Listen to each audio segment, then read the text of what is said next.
Hello, मैं अनुराधा अपने channel अनु ma'am की क्लास में एक नए विषय के साथ फिर से हाजिर हूँ। तो चलिए शुरू करते हैं भाषा, लिपि और व्याकरण के बारे में। सबसे पहले भाषा के माध्यम से हम दूसरों को बोलकर अपनी बात समझाते हैं और सुनकर दूसरों की बात समझते हैं। केवल मानव ही बोलने और लिखने के लिए भाषा का प्रयोग करता है। भाषा ही मानव को अन्य प्राणियों से अलग और श्रेष्ठ बनाती है। तो भाषा के बारे में जानते हैं। पहले मनुष्य के भावों और विचारों के आदान प्रदान के साधन को ही हम भाषा कहते हैं।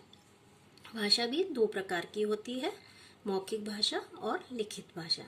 मौखिक भाषा जब हम अपनी बात को बोलकर दूसरों को समझाते हैं तथा दूसरों की बात सुनकर समझते हैं तो इसे मौखिक भाषा कहते हैं।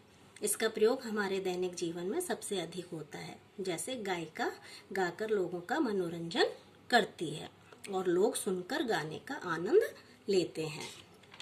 अब आते हैं हम लिखित भाषा पर। जब हम अपनी बात लिखकर किसी को समझाते हैं तथा पढ़कर दूसरों की बात समझते हैं तो भाषा के इस रूप को हम लिखित भाषा कहते हैं। जैसे ये मैंने यहाँ पे ये चित्र बताया है। इस चित्र में दादाजी समाचार पत्र पढ़कर देश दुनिया के बारे में जानकारी ले रहे हैं।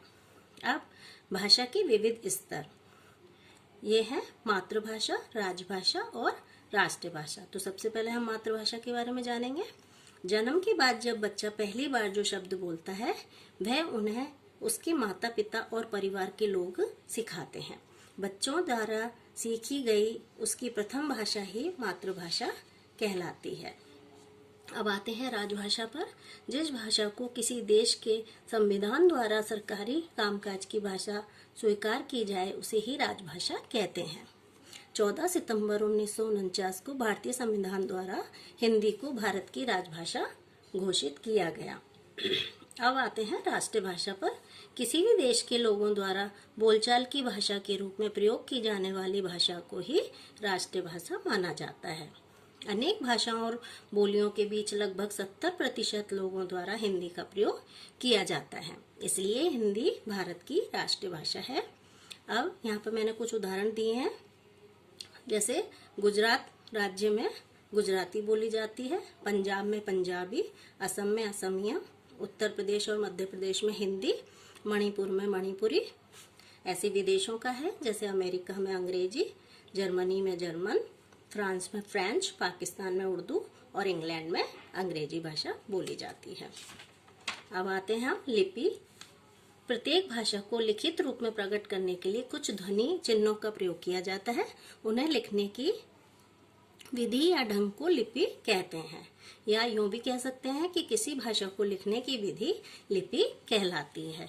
यहाँ पर मैंने आपको कुछ लिपियां और भाषाओं के बारे में बताया है, जैसे संस्कृत, कोंकणी, नेपाली, संथाली, मराठी, बोडो, ये सब देवनागरी लिपि में लिखी जाती हैं।